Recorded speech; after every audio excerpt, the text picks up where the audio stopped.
Hello, this is Julian with Coffee Reviews, and today we'll be reviewing the Geisha Wash Processed Ecuador from Coffea Circulor. And there's the bag right there.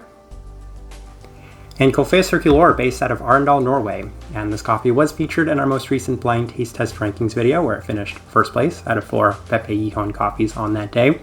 If you watched that video, then you saw that this coffee edged out the second place finisher due to it being slightly sweeter and a little less citric upon that first impression. And it honestly left maybe the most positive first impression I've had from any coffee featured in any of our blind taste test videos. So it's going to be interesting to see if it lived up to the expectations it set for itself upon that first impression. This right here is day 32. And recipe we went with for this coffee was a 16:1 water to coffee ratio, brewed at 94 degrees Celsius, and I like this one best through the Chemex, which indicates a more medium grind. Coffea Circulor is a Nordic light for the roast profile. That out of the way, let's go ahead and start discussing this coffee.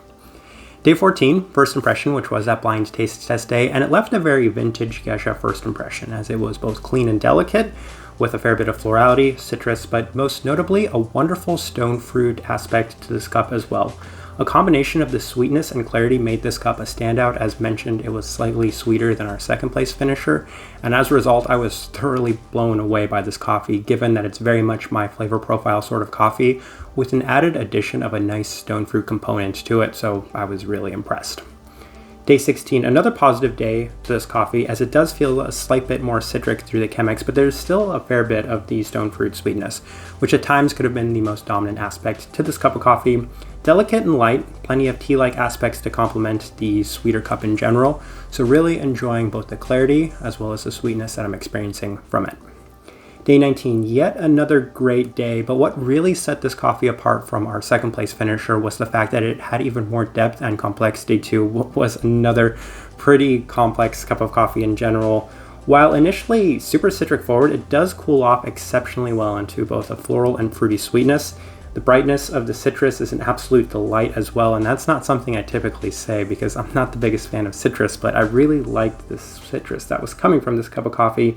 Fruit sweetness is complex, as it's both, actually it's 3, it's berry, stone, and citric sweetness to it, so wonderful fruit sweetness in this cup as well. Really enjoying the cup of coffee to this point.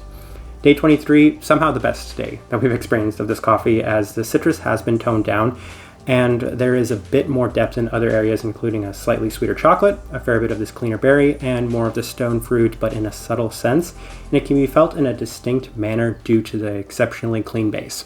Let's touch on the stone fruit real quick because they have a yellow plum flavor note listed on here. The last time I had any coffee that had that yellow plum flavor note was the Ruby Batian, and the reason that Ruby Batian set itself apart as one of my 10 favorite coffees last year was because of the way that stone fruit tasted in that cup of coffee.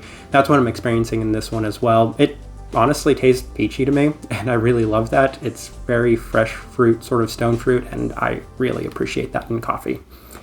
Day 29, saved the best day for last, as somehow we have still not experienced the best day, as here on day 29, it's the most wild stone fruit it had been to this point, in heavy abundance with wonderful clarity. Combination of the grainy citric aspects, which I like to refer to as that Panamanian Geisha effect, sort of the fruity pebbles effect, was there, and it had plenty of complexity in the cup as well, but we had those two being the dominant characteristics, which are maybe my first and second favorite flavor notes, a slight bit of this fruity pebbles aspect and a stone fruit aspect.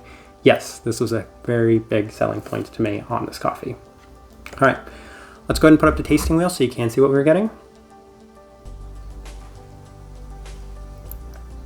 All right, and we have 3 level 5s, so let's go through those real quick. The cleanliness, that's not surprising whatsoever. This was the cleanest of those 4 Pepe coffees by a little bit of a distance too, and I really appreciated the clarity in it. Wonderful, wonderful clarity. Citrus fruit, level 4.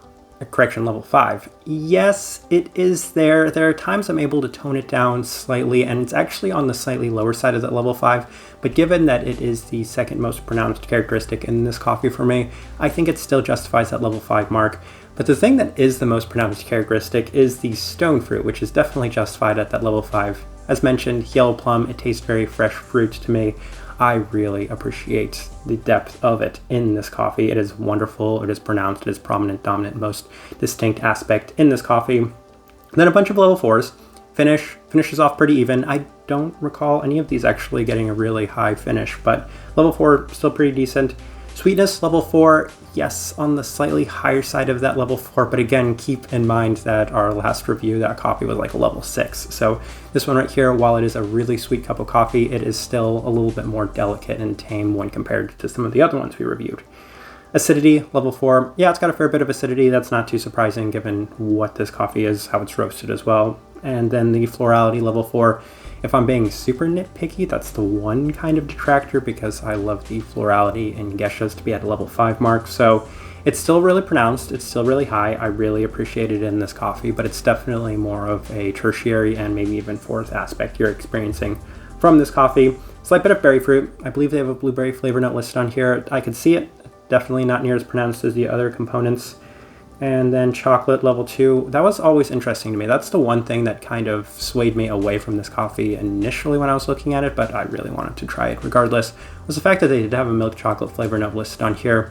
However, I definitely did not experience much of that, if any of that, as it reached that very low level 2 mark. And I think the last thing we must discuss is the body at a level 1. I mean, it's a geisha, so it's going to be on the lighter side of the body, especially brewed to the Chemex. I think maybe the fact that it was in Ecuador might have bumped it up to a level 2, but there's no question for me that this was a very pretty tea-like cup of coffee in general. But for the most part, I really like the way that this tasting wheel looks. I think it's a pretty nice representation of what I experienced from this coffee. Alright, so my overall thoughts and impressions of this coffee. So it set the bar exceptionally high for itself, and then it somehow lived up to those expectations and actually improved upon that first impression. So it's safe to say this is one of my favorite coffees of the year, and once again I am fortunate in not having to decide which of those 3 coffees right now. The Tumaco from Passenger, the Pepe Yihan from Manhattan, and this geisha right here is my favorite coffee of the year. But the fact that 2 of these Ecuadors ended up being 2 of my 3 favorite coffees as of this year, as of this moment, it just goes to show that Ecuador is having an exceptional year, and I really appreciate the work that Jose Pepe Yihan is doing with his coffees. These last 2 were by far the standouts from that series, in a series of 4 coffees that all really wowed me and were some of the most impressive coffees I've had within the last couple of years. So mad props to Coffea Circulor, and for these coffees, I think that they're both really stunning. Type of person I would suggest this coffee to: geisha lovers. This one's a great fit for you. It has all of the aspects with an added stone fruit component. That's a massive selling point to me. So that's great sweetness, wonderful clarity, low body, but in addition to the very geisha-like characteristics of that slightly grainy citrus, it still has that stone fruit, which is amazing. Florality is still in significant abundance, if not as pronounced as some other aspects, but still wonderfully present and within this cup. Great depth, great complexity, everything that I feel like geisha lovers look for in something like this. So, absolute standout for me. But I think I will leave this review at that. If you by chance had an opportunity to try this coffee, I would love to know your thoughts and impressions of it as well. If you're enjoying the content, give this video a like, subscribe if you're not already subscribed. This right here has been a review of the Geisha Wash Process Ecuador from Coffea Circulor. Thank you for watching.